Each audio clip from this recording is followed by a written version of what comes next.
Hello. Okay, we'll now start. So please mute. I'd like to welcome everybody to this pep talk. Please mute yourself, but always show your video picture. Sign in your name, your Facebook account, or email address in the chat box. Please include the names of companions attending with you. Use the chat box to ask questions and make comments while the pep talk is on. There will be group pictures at the start and the end of the pep talk, so please show your beautiful faces in the video. As a reminder, please take the online Learning Kung Evaluation Test exercise for mastery of learning and have a perfect score to get a certificate like the one shown below. Okay. So I have placed the link in the chat box. Another reminder, getting a 50 OLETE certificates will entitle one to a voucher for a free ROJoson telemedical consultation. The voucher will look like the one shown below. A request that I'd like to have from you is that please type your feedback in the chat box during the open forum and before we part ways. I really need the feedback to decide whether to continue or to stop the pep talk for next year. Thank you. So let's now have a group picture taking. Please show your face.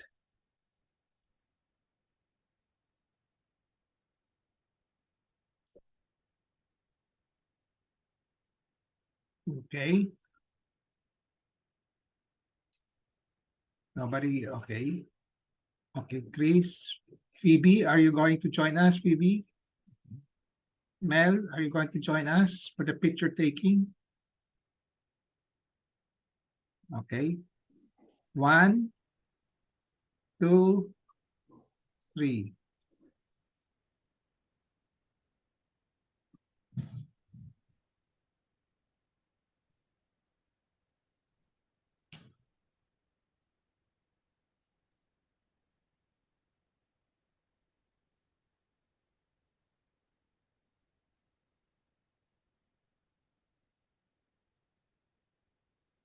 I have a patient empowerment program in which I like to empower the lay people or patients to take control in the management of their health.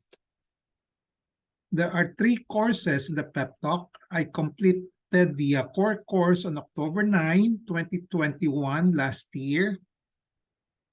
And from that day onward, or October 23, 2021 onwards, I have been tackling health disorder and health issue courses. This is the number 78 pep talk. Okay, number 78 pep talk. So this may take 3 years or longer depending on the enthusiasm of the mentees. Okay. My pep talk today is entitled Firecracker and Burn Injuries. The empowerment objective is for the lay people to have an understanding of the importance of prevention and first aid management of firecracker and burn injuries in health management. The contents of this pep talk will be the following, very simple. Prevention of firecracker injuries in the Philippines or in the community. First aid management of firecracker injuries. And then prevention of burn injuries, which is quite common on a day-to-day basis. Then first aid management of burn injuries. So 4 topics here. Let's start with the first topic, prevention of firecracker injuries in the Philippines or in the community. In the Philippines, December has been declared as Firecracker Injury Prevention Month since time immemorial, because every December there is a anti-firecracker campaign to reduce the injuries caused by the use of firecrackers and other pyrotechnic devices during holidays celebration. Okay, Christmas, New Year celebration. I had this advocacy against unnecessary firecracker injuries.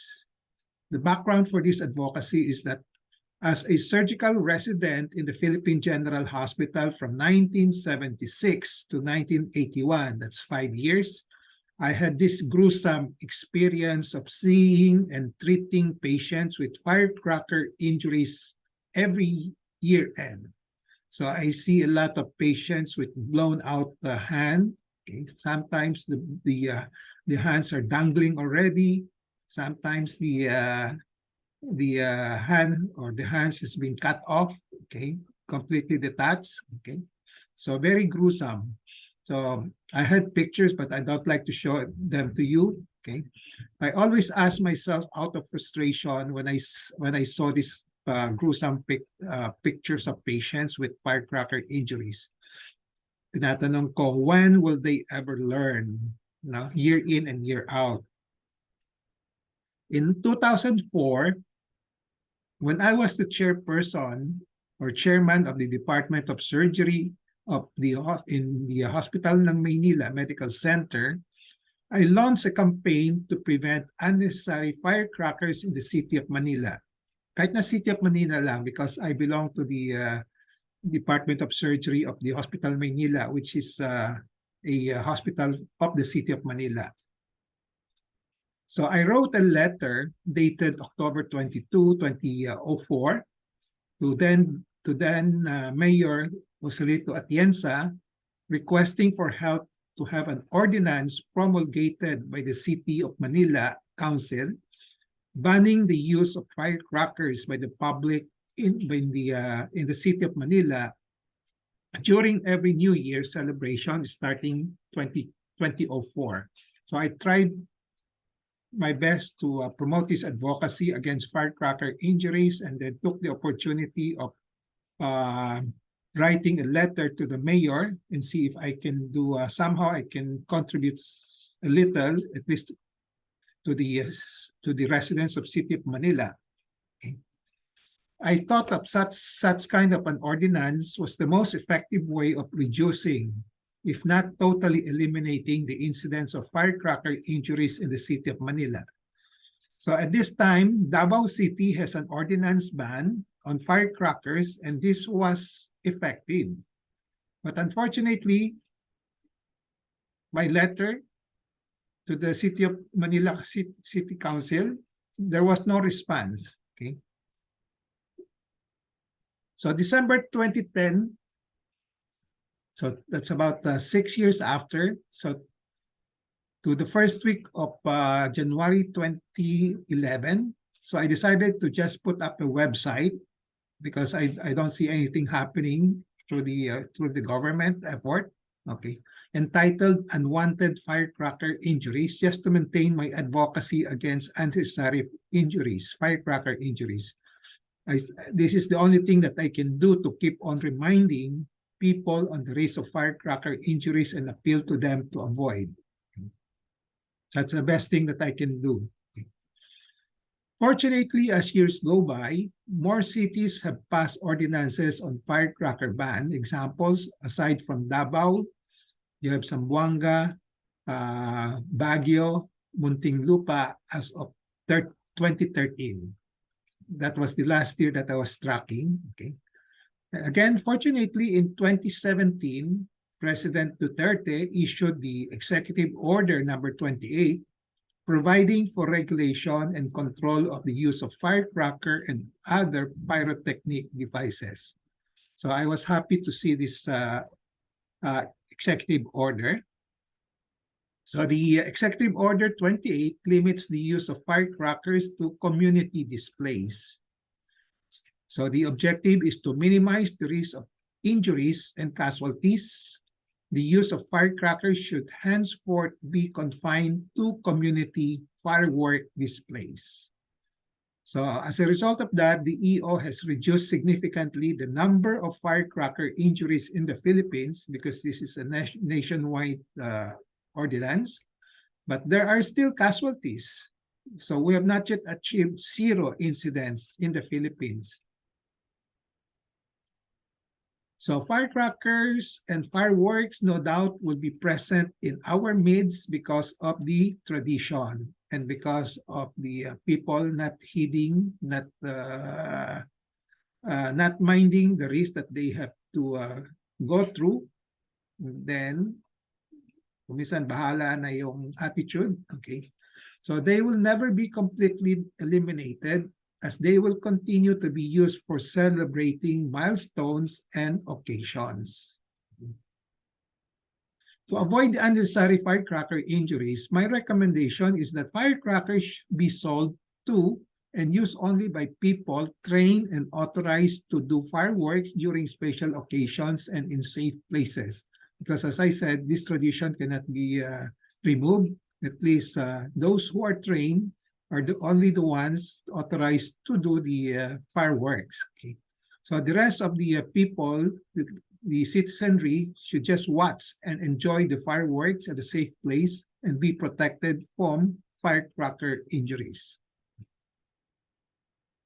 So you can see these various advocacy infographics by DOH, by other healthcare organizations.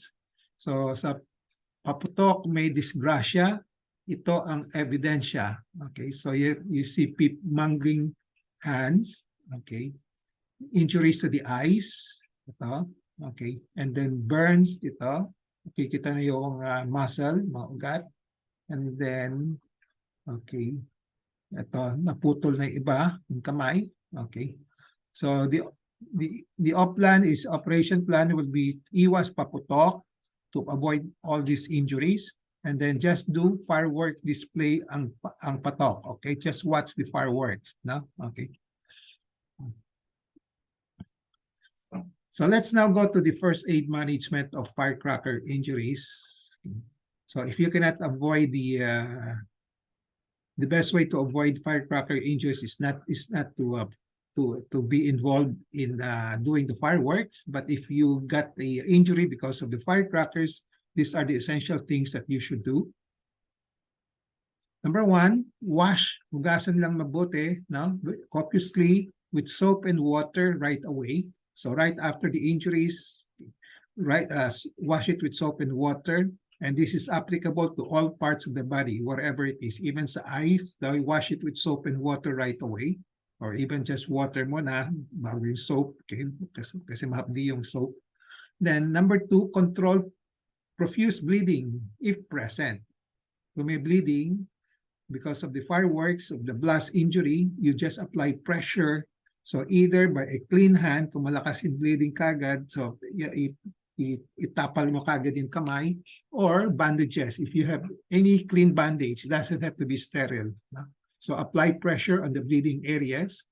And then if the firecracker injuries are severe, malubha, just you have to seek consultation with physicians right away. So usually nangyayari nito, usually mga midnight, mga gabi ng di ba? Gabi ng December 31, ganon. So you have no choice but to go to the emergency room. Then take pain medication as needed, such as paracetamol and NSAID. So depending on the severity of the injury. Pero usually pag may injury, may sakit. So but depending on the degree of the injury, some might have mild pain, some might have severe pain. So you can take paracetamol or NSAID. An example of NSAID is the mefenamic acid. Okay.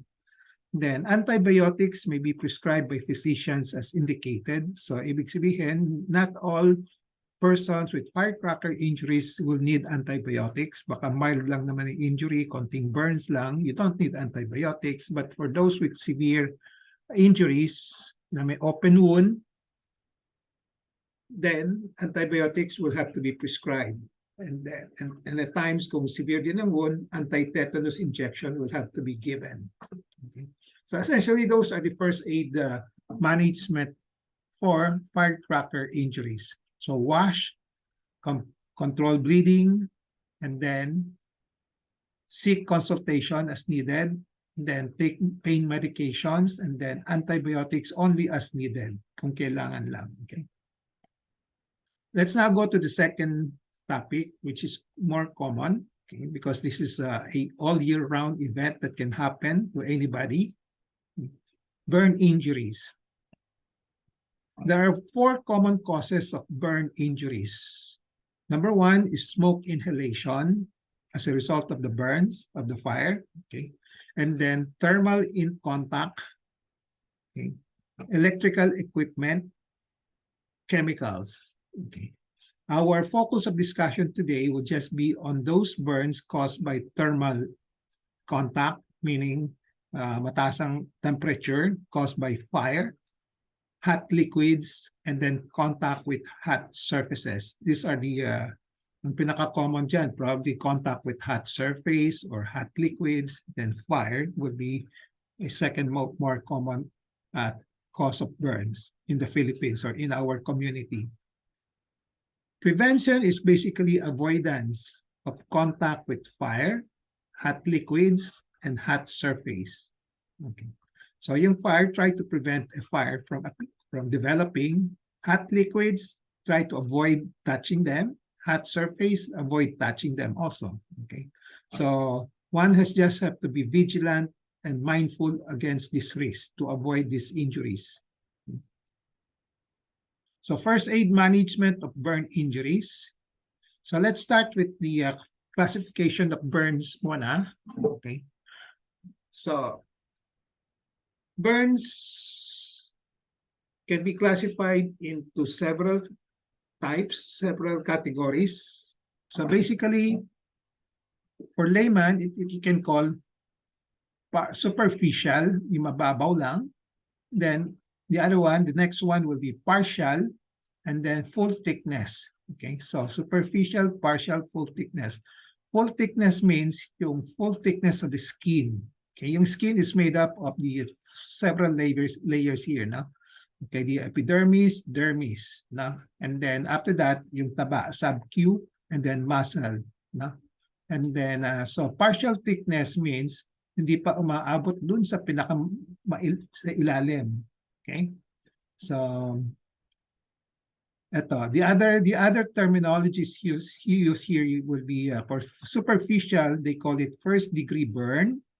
Then for the partial, second degree burn. Then the more yung full thickness or yung deeper thickness will be third degree burns. No? So nakikita niya yung first degree burn, yung nasunog lang dito lang sa ibabaw. Okay? So this is usually represented by yung mga sunburn. Sunburn lang yan. No? Okay. Now, pag mas malalim na, second degree burn na yan. Usually may blisters na yan. Pag may blisters, automatically, it's categorized as second degree. Okay? Then the third degree, mas malalim pa. So pwedeng umabot dun sa taba, sub-Q, or even to the muscle. No? Okay. So ito, may some authors would add the fourth degree burns pag umabot na sa bone, sa muscle, pababa na mas malalim. No? Okay. So superficial, first degree, second degree, may varying types dito. Okay. May mas mababaw na may blister pero mas mababaw, ito mas malalim, no? Full thickness hanggang sa sub-Q. Okay? Yung full thickness of the skin kung minsan umaabot din sa sub-Q. Pag umabot sa sub-Q, usually third degree or fourth degree na yan. So usually, pag superficial, may pain, no? Okay, redness and mild swelling. And then for superficial partial, you can have blisters, usually blisters nang nakikita mo. Pag the moment you have blisters, it's called second degree burns already. No? And then yung mga yung mga deeper one, third degree, yung mga white, leathery, okay? And then ito yung mga parang sunog na talaga, yung may charcoal, parang ano na, charred na, no? Okay. Maiitim na, no? So full thickness yun. So this is a pictorial representation of the different types of burn injuries. Ito, namumula lang, no? Okay.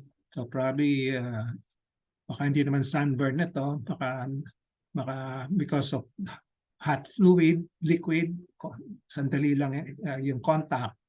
Kaya meron siyang first degree burn. No? Now here, there's a blister already. Blister means something that has fluid inside. No? So you call this second degree already, automatically. Basta may blister, second degree na yan. Ito yung third degree, malalim na yan. No? The full thickness of the skin, kanisan, baka kung nakikita nyo, baka may konting taba kasama na. No? Okay. So, after the classification of the burn as to superficial, partial, or deep, or first, second, third degree, then we have to calculate the percentage of burns to guide us in the management. So percentage of burns, usually we doctors usually use the rule of 9 to quantitate it. Okay, and then if it's more than 15% of the total body surface areas, using this calculation, then the person with the burns, will have to receive fluid resuscitation. Okay, when you say fluid resuscitation, it's just tantamount to saying you need to be hospitalized. You have to go to the hospital for intravenous fluid replacement. Kasi pag malaking, let's say, 40%, madi-dehydrate lang yung pasyente. So we have to give intravenous fluid. And then when you talk about the percentage of burns, ang applicable lang dito will be the second degree burns and deeper. Hindi kasama yung sunburn. Okay? Yung sunburn, hindi naman baliwala yon, pero kasi masakit din yon, but we don't usually use that to decide whether fluid resuscitation is needed or not. Usually, they don't need fluid resuscitation. Kung sunburn lang, masakit lang. Okay. So rule of 9, there's a table here, nagba-vary from children to adult. Okay, iba-iba. Okay. So they just, parang approximation nito, rule of 9 para madaling tandaan. So 9% for the head. So 4.5 from each side. Then from the front, sa chest, 18%, sa back, 18%, then sa arm, one arm is 9%, kung one side lang, 4.5, okay. And then dito sa may perineum, 1%, sa thigh naman, sa legs, 18%, 18%, then 9% on each side. So yung sa bata, iba naman, iba yung calculation. Okay.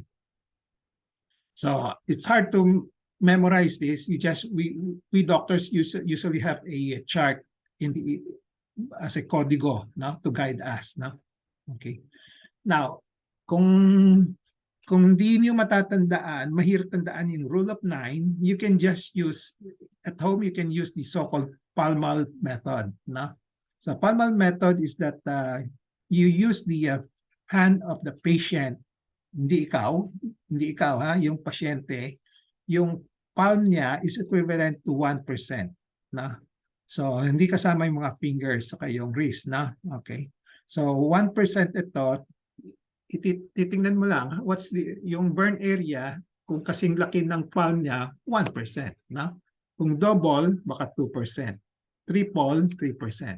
Okay. So that's the easiest way to remember. Okay, palmar method.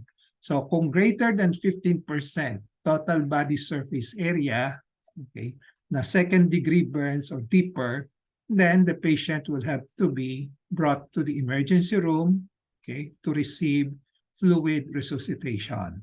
Okay, so magic number is greater than 15%. Okay.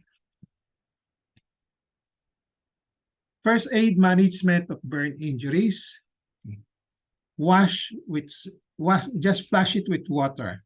Okay, water, not hot water, lukewarm water, or even a little cold water for 20 minutes. Okay, and then if there's a need to wash it with soap and water, use the soap. Okay, and then use or non-use of antibiotics in burns. For first-degree burns, yung sunburns na yun, antibiotics are not indicated. Kahit na topical, hindi kailangan. Kasi a lot of times we see patients putting a lot of topical antibiotics for first-degree burns. Hindi tama ho yun, hindi kailangan. For second-degree burns, which are superficial, you can call it, it's superficial na mababaw lang na second degree, okay, that's what is meant. Kasi kanina sabi ko, first degree burns is usually classified as superficial, no? So what this word means is that it's mas mababaw lang compared to yung deep one. Kasi may mga variations ng second degree. May kumisan mababaw, kumisan mas malalim, no? So kung mababaw na second degree, let's say blister lang, mababaw isang blister, so no antibiotics are needed. Na? So you give only antibiotics only when there are signs of infection. So lilinisin lang yung sugat, no? And then if along the way nagkaka-infection na, then you give the antibiotics. But from the very start, let's say blister lang, you don't have to give the antibiotics right away. No? So you observe lang. Now, for the deeper second degree burns and third degree burns, antibiotics are indicated. No? Usually topical antibiotics ang binibigyan. No? So you can have all this over-the-counter medication, bacitracin, polysporin, neosporin, and then those which need prescription by the doctors, you have the mupirocin and silver sulfadiazine. Of course, these are more expensive than this one. Okay. So after that, especially for the deep second, may malaking sugat, no? Deep second, then you just put a gauze after cleaning it with soap and water. Okay. Now, the use and non-use of analgesics in burns, again, it's as needed. If the pain is tolerable because it's sunburn or maliit lang areas of burns, no, then there's no need for analgesics. No? Hindi siya routine. But if the pain is intolerable because of malawak yung while the degree of burns is greater, let's say 10%, 20%, no, okay, or deeper, then, and the patient has a low threshold for pain, then oral analgesics will have to be taken. Okay. So options will be depending on the degree of pain. So you can have mild to stronger analgesics. Kung mild lang, you can give paracetamol. Kung mas masakit ng konti, hindi kaya ng paracetamol, then you give NSAIDs. Kung di pa rin kaya ng NSAIDs, yung talaga yung mga severe burn na talagang very, let's say, 90% or 55% na burns, then you have to give narcotics. No? Okay, mga parang morphines, etc. Okay. So this slide just shows you the common practice by a lot of lay people, which will serve as a reminder is not to use them. So don't apply ice because ice can also cause some, kung masyadong malamig na, it can cause some parang some injury, some you don't call that burns but injury kasi masyadong nag-freeze yung tissue, no? Okay. And then ito common practice din, I see a lot of persons in the community applying toothpaste, no? Okay. And then oil, egg, butter, naglalagay din sila, no? Okay, hindi kailangan to, no? So don't apply them anymore. Then if you have a blister, don't burst the blister because yung coverage ito, yung skin na umumbok dito, that can serve as a dressing muna. Let it burst by itself, no? Eventually magbe-burst din yan, pero for a while, no, just let it be. Huwag niyong iba-burst. Number one, it can serve as a protection. Number two, hindi siya masyado, it will not cause a lot of pain if it burst na kasi naka-expose na yung underneath tissue to the atmosphere, kaya mas masakit, no? Okay. Okay. So summary and takeaway, I have presented briefly the general principles on all these things: prevention of firecracker injuries in the Philippines, okay, my advocacy, and I think that should also be your advocacy to help other people prevent firecracker injuries, especially this December, okay, next 2 weeks. Okay.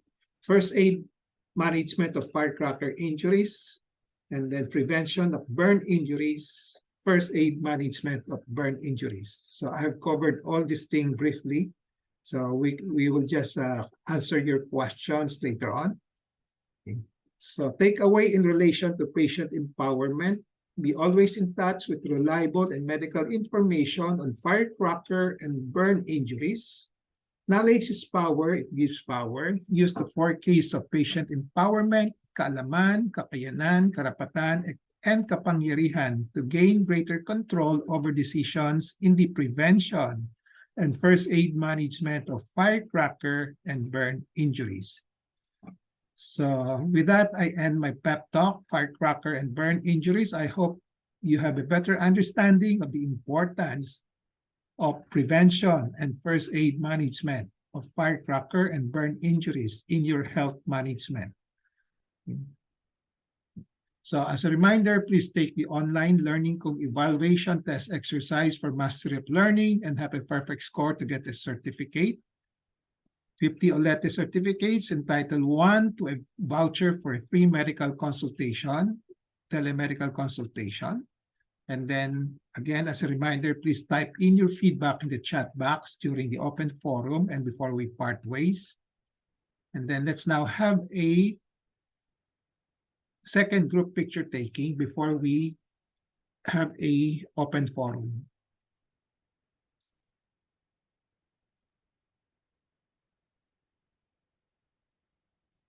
Okay.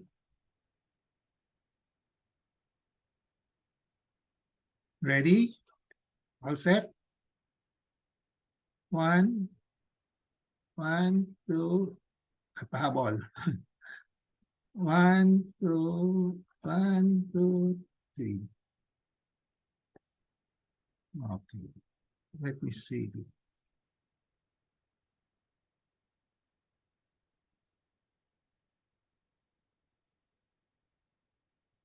Okay, the floor is now open for questions. If you have any comments, sharing of experience, reactions, etc., etc. Okay. Any questions?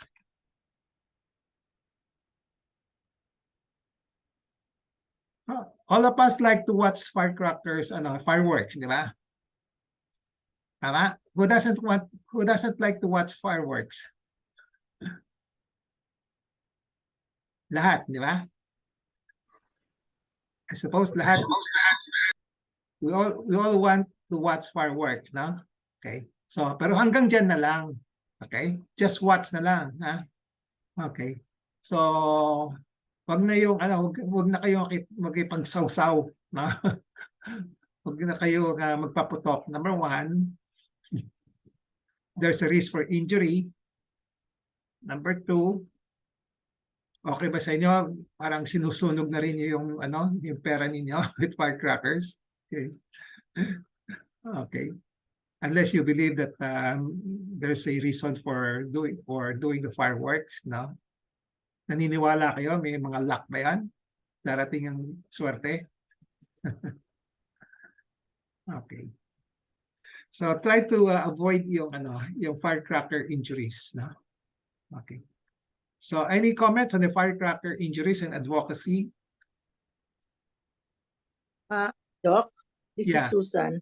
Susan. Actually, it's more than yung physical injury. The smoke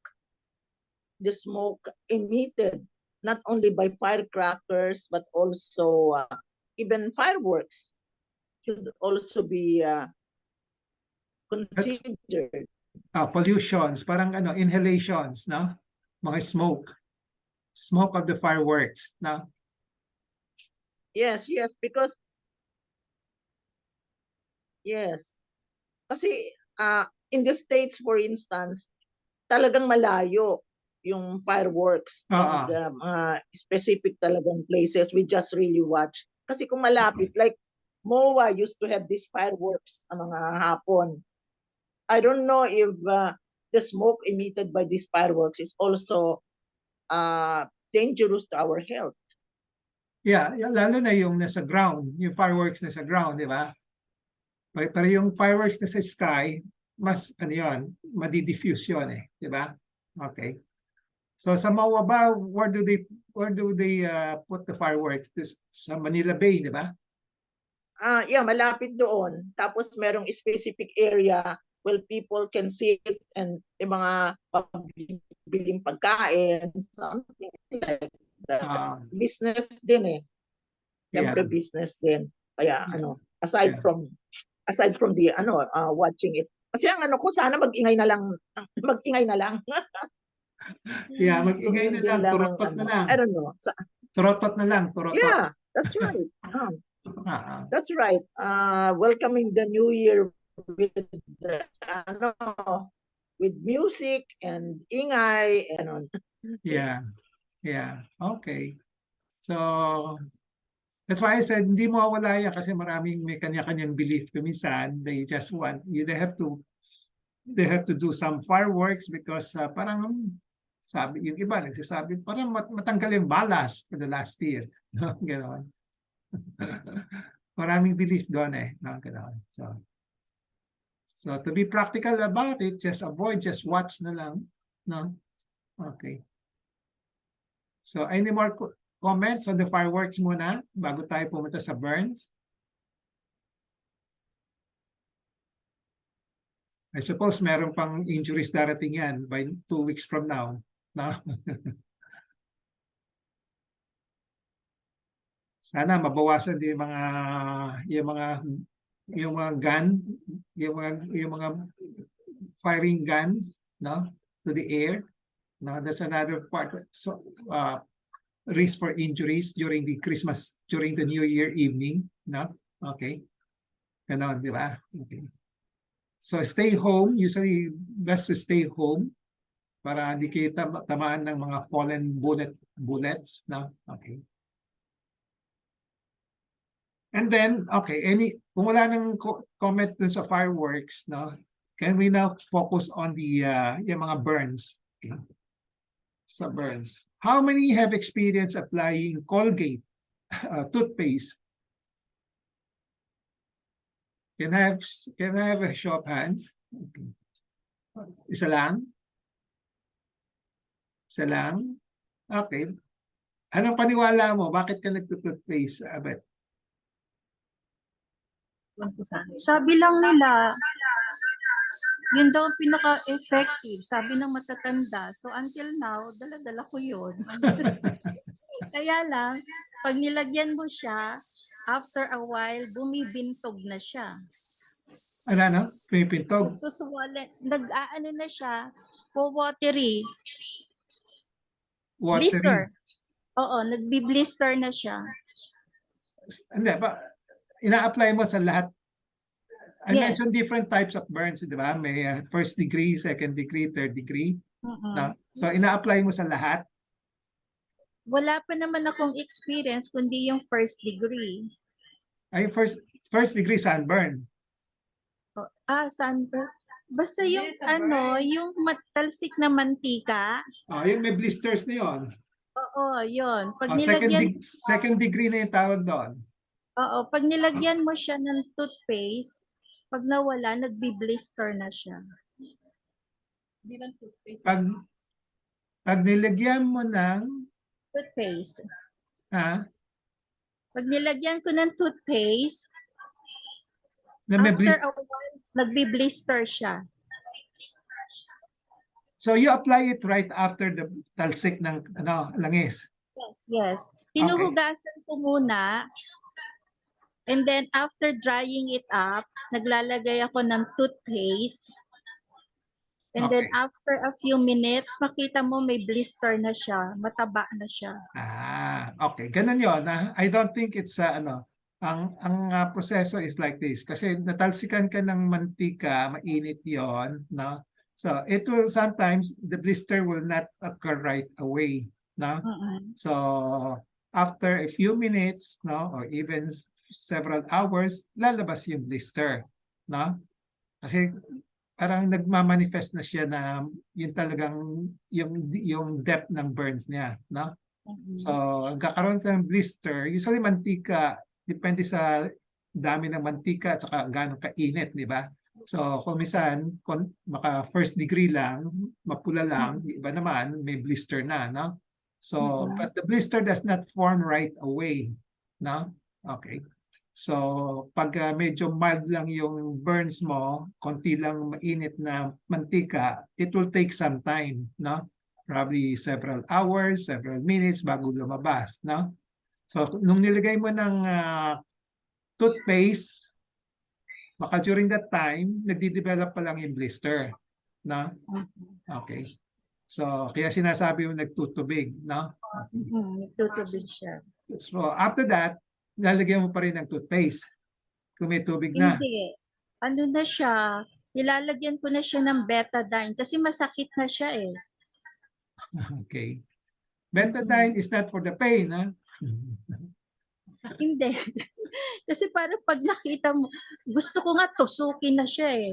Okay. Hindi, huwag niyong tutusukin. Pag may blister, huwag niyong tusukin kagad, na? Okay. Oo. It will serve as a protective dressing. Okay? Dressing na rin yun eh, no? But eventually, that yung manipis na balat na yun, yung blister na yan, yung coverage, puputok din yan eh, eventually. Na? Okay.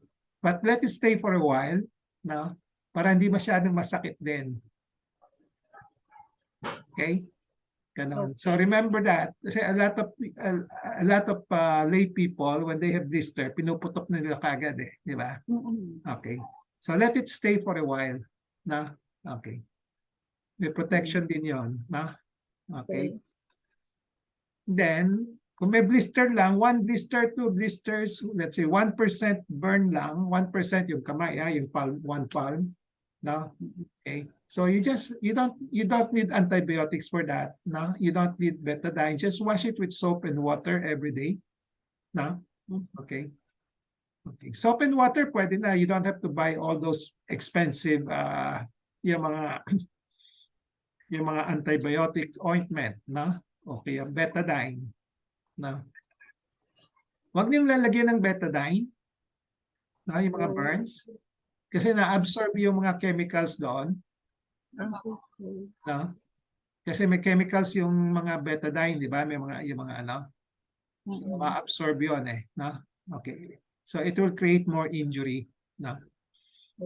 Okay. Just wash with soap and water, blunt soap and water lang. No. Okay. Okay. Ano yung pag sunburn naman? Okay. Sinong I suppose all of us have experienced sunburn. Di ba? So, Yes. may nilalagyan ba kayo? May nilalagay ba kayo? Wala. Wala kayong nilalagay ng mga pampahid? Oil. Meron po daw. Anong ginagamit niyo? Baby oil. Baby oil. Yeah, baby oil. Okay. Sa amin, Doc, si Chris po kadalasan noon. Ano? Hello, Doc? Hello? Chris Yeah. here. Katulad din kay Miss Beth, nung bata pa ako, kasi hindi na, nasanay din kami sa matatanda na ina-advise sa amin po toothpaste. Tapos after mo lagyan, butlig yun eh, butlig. Tapos puputokin ko kasi sobrang mahapdi eh. Tapos mainit after. Kaya ang ginagawa ko after nun, Doc, nilalagyan ko ng yelo. Kasi para maano yung init, mahapdi na kasi siya. Yeah. Tapos nung after ko, during graduation, naglagay ako dun sa mga burn parts ng, yung aloe vera po, Doc, yung aloe vera. Aloe vera. Yeah. Opo, Okay. Doc. At simula po nun, Doc, kapag nasa-sunburn, kapag galing po kami nag-swimming, yun po, Doc, ang nilalagay namin sa mukha, sa likod. Effective po siya, Doc. Yeah. Share ko Okay. lang. Okay. Okay. So actually may options. Number 1, okay. You go by the minimum. Minimum is wala kang gagawin, di ba? Just wash it with soap and water, di ba? Okay. But if you feel na masakit na hindi mo kakayanin, no? Okay. So you have the options of either take the analgesics, no, yung oral, no, or if you want, you can apply something. But make sure, sa ngayon kasi I don't have any formal study that will show that this particular yung pangpahid na medications will be better than this one, ganun, no? Example, kasi marami dyan sa internet, di ba? Mga 10-20 yan nag-advertise, no? So you can use aloe vera, you can use yung mga French na concoctions, marami yan, no? Okay? So at the moment, kanya-kanyang diskarte, kanya-kanyang marketing, no? Okay, kung ano yung pinakamagaling. Okay? So I leave it up to you for the moment. You just choose which one. Okay? But pero in the end, it's not really needed, no? Pwede ding wala, no? Okay? Kasi you just allow it to heal. Kaya lang, magsasuffer ka rin ng konti, di ba? Okay. So while waiting for that wound to heal, if it's really kung ayaw mo yung mga soothing lotions or cream, no, hindi ka sigurado at saka mahal, no, you can just take analgesics na lang, no? Okay. Okay, so that's the general principles of treatment, no? Okay. Okay. Any more questions?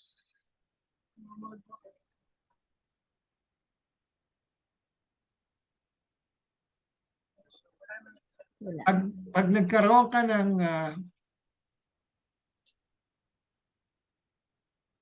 nagkaka-asthma rin, ano yung nagkaka-asthma? Yung mga gamot, yung mga lotions? Chris? Yung usok. Yeah, yung usok ng firecrackers, nakaka-asthma. Parang pollution na rin yan no? Okay.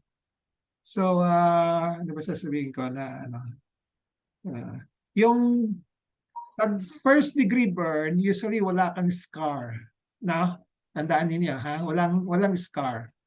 Pero pag second degree burn, kahit na blisters, depende kung gaano kalalim, no? A lot of times it will become a scar. Okay? Yes. May mark siya. May mark na kagad, no? Okay. So more so kung third degree scar na yan, no? Okay.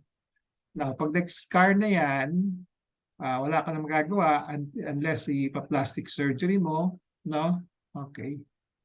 Or kung minsan naman yung mga scar, lalo na yung mga scar dito sa yung mga third degree burns, scar sa joint, magkakaroon ka ng contracture, hindi mo na may stretch, no?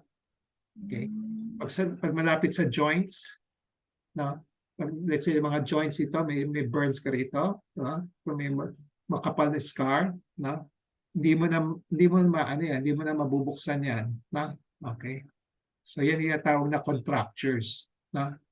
So the lesson there, as much as possible, avoid injury, burn injury, no? Okay. So very rare naman yung iba. Yung iba naman, yung isang possible complication of burns na may matagalan, yung mga deep burns, nagkakaroon ng skin cancer, no? Okay. So we call that Marjolin's cancer ulcer, no? Okay. Pero bihira naman yon. Pero nangyayari yon, no? Okay. Pero over a long period of time bago maging cancer, no? Okay. Okay. So any more questions? No more.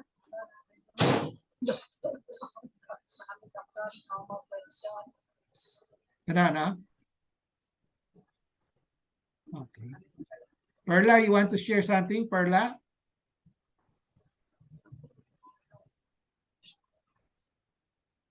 Perla Pasqua, you want to share something? Susan, sige. Yeah.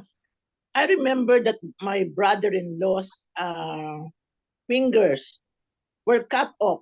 I think 1 or 2 of his fingers. Because of the blast. Because of the blast. Yes. So this was necessary because of the blast. Would it not have been saved? Pag blast, mas mahirap i-save compared to yung naputol na clean cut, let's say nasagasaan o nataga, mas madaling ikabit, no? Haplas kasi yung on the surface, hindi mo malaman kung gaano kalalim yung injury eh, di ba? So then you wait for it to heal first, no, bago mo ikabit, no, ganon, no? Okay. So dapat it can be done, I think, basta i-save lang yung natanggal sa ice, no? Then just wait, then later on ikabit, i-transplant tawag doon, no? Okay. Pero yung But it mga was permanently cut off. yeah, saan nangyari yon? Matagal na yun actually, pero yung Pilipinas? kanyang ano ba yun, yung anong finger, yung ganito. Matagal na nangyari yun. I think he was still young. Okay. Pero that is the grim remembrance of using firecrackers. Yeah. So yung treatment will depend on, number one, as I said, benefit, risk, cost, availability. When you say availability, may available ba surgeons na pwedeng gumawa ng transplant, di ba? Tama? Okay. Number two, meron bang available na how to preserve that yung na severe na yung natanggal na ganoon na. And then in terms of benefit naman, ano yung chances of masasave mo, no? Okay, kung maliit ang chance, wag mo nang pagawa, di ba? Okay. Okay, and then probably yung loss naman noon probably will not be very very significant kung baka yung dulo lang, no? Yung dulo ng daliri lang natanggal na no? Pwedeng just let it pass na lang. Charge it to experience na lang, no? Okay. Okay, thank you for sharing, Susan. Anybody else who want to share? Experience with burns, experience with firecrackers if you want. So, butit na lang wala kayong mga bad experience with burns. Wala. Konting sunog, konting paso lang. Konting paso. From cooking. Okay. Are you going to say something, Maria Polotan? Well, my dad lost the tip of his pointer, his index. Because sa firecracker. Firecracker? Yes. Kasi matigas ang ulo niya eh. Kasi ang dad ko, laging pag New Year, well, before that, lagi talagang he would spend a lot of money to buy paputok. Talagang, really, then he'd set it up. Tapos he would always check a day or 2 days before. Eh yun, na-check yung isa. Pero meron siyang thick gloves. Pero nung sumabog yung bawang ba yata yun? Bawang? Sumabog. Talagang, it went through the gloves. Talagang pumut na yung gloves. Tapos, yun, pumasok na lang siya sa house. Yun na nga, he was holding up his finger. Na-shatter na yung tip. So we had to go to the clinic talaga, and they had to amputate what was left. So yung pointer niya, wala na yung nail. Kasi nga, hindi na ho pwedeng i-save kasi na-shatter na eh. Shatter na. Kung ano yung ikakabit, wala na ikakabit.